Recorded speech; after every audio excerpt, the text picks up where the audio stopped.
Tony, kind of walk us through, the game, a 6-run inning there to kind of end it. What did you like offensively in this game? Kind of the ups and downs. You got to go with the ebb and flow of the game a little bit, and I think the game started off with a lot of electricity. I don't know that I've seen a game where both leadoff hitters hit a home run. Of course, I'm sitting there wondering if my Seinfeld comment, I was just trying to have fun, came a little dose of karma right there, but Simo does his thing, and it's tied 1-1, and then, Blake Burke, really what he did was carry over his BP. It was I don't know that it was his best BP if you're a fan. It was my favorite BP I've seen him take in a long, long time. And I think the ball he hit there was, or really the night he had, was a byproduct of that. But it looks like it's going to be, if you're a fan, you're probably, sitting there thinking if maybe you don't know the game as well as we do, we're going to keep scoring and they're not going to stop us. Well, that's not how it goes. They make an adjustment, and then our guys had to adjust, and then there were different things that went on in the game, and you saw our guys do whatever they needed to do to kind of piece together offense. Because, again, 9-inning game, if you don't have the run rule thing, but over the course of the game, there's going to be a lot of different things that happen, and you need to just keep playing, and there'll be some things that go well and some things that don't go well. But I kind of like the fact we were able to ride the roller coaster fairly smoothly. What have you seen from Blake at the plate over the last 2 weeks? Seems he's found a really nice settle in and not try and take the world by storm, at the plate. But really, my thing that I look at with him is his takes, and his takes are better. And then BP too. His BP is always impressive. It's just he's naturally gifted with a beautiful swing and some hand-eye, and then he probably swings as much as anybody in here in the cages, and out on the field he always cheats and takes more than he's supposed to when we have it listed on the practice sheet. So he's worked hard to be the hitter that he is, but I think when he's actually not swinging the bat, those takes will kind of tell you what he's trying to do. And his one at-bat that was not very good tonight, he had a really bad take in there. So it's kind of what we've seen, and he's just as good as the two guys hitting right next to him. It makes it nice there for us. Drew Beam looked like solid Drew Beam out there. Yeah. Obviously the leadoff home run. What did you like about what you saw from him tonight? I think to me he's usually, we kind of beat the dead horse of steady Eddie or consistency, reliability, all those good words. Those are good things. But he threw a few pitches tonight, and I'm wondering, he'll look at video. I wonder if I'll pull him myself and pick out the 4 or 5 that were like real impressive, that were pretty dynamic. And his last bullpen was in here, and we'll use the technology as we see fit. I don't know who invented it, but the pitching lab, or and then Snead threw well the other night. Frank Anderson lab's thrown out, but this is just an indoor area with a nice dirt mound that we bought. Our guys never throw on anything that's dirt, not dirt. And he was working on. I don't interfere. He was working on sharpening up some off-speed things, and you saw those in moments.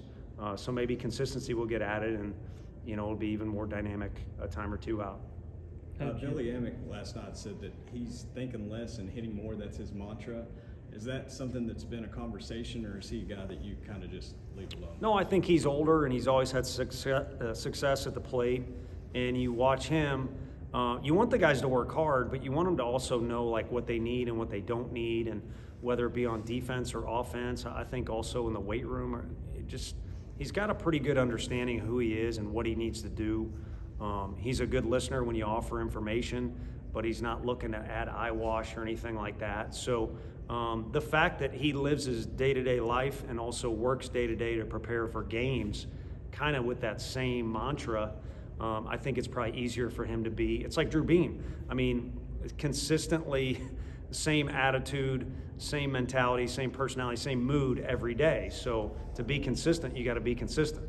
And that, it sounds kind of dumb to say it, but it really is, an equation that works. And I think for Billy, what he's doing in the game is also what he's doing day to day. And so that it's nice he's letting that kind of mindset work for him. And maybe he can talk to a couple other guys to think less and just play more. Do you see Hunter Ensley kind of working himself out of the little rough patch at the plate? Yeah, I mean, sample size. I printed off. You got the regular stats that you guys look at, and then we got a lot of other subsets of that. And I printed off a subset. I'll keep to myself what it was, but I literally printed it off today, and then I started to look at it, and the sample size is not big enough, and I threw it away in my trash can. next to Tzatziki's, which was delicious. I ate it all, but the plate that Tzatziki's was on. But sample size isn't big enough to start getting too critical.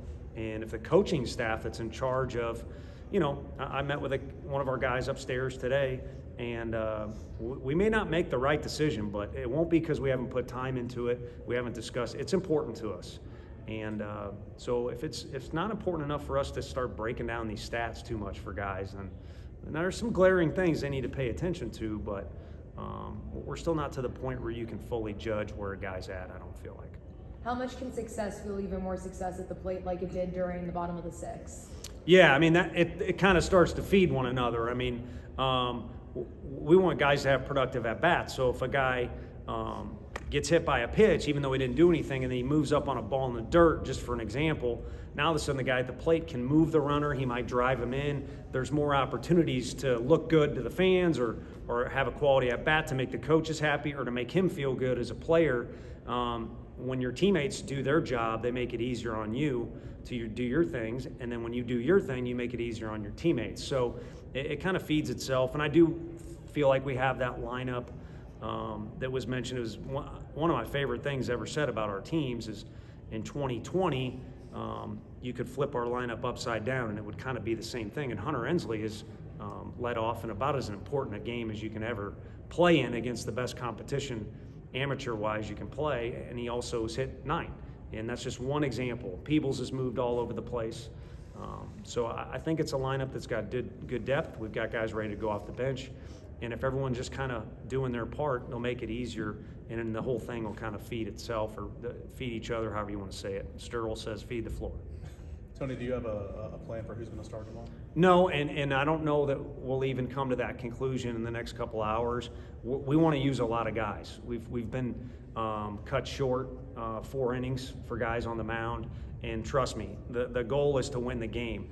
We kind of had the conversation out there. It's kind of fun when you win a series on a Sunday because you can act like a fool, back in the locker room or the coach's locker room, and it's over and you accomplish the mission. The mission is to win the series each weekend, but when you win it on a Saturday or day 2, there's something right around the bend. It's a team that's dying to get out of here with a win, and call it an SEC win too for Bowling Green, and then we need to be just as hungry as they are tomorrow. Having said that, we do got to see the whole season as a big picture, and Combs just needed to throw tonight. It'd been too long, and maybe I'd mismanaged that, and we need to get some other guys out there. So whoever throws the first inning, there's a relatively decent chance it's a different guy the second inning.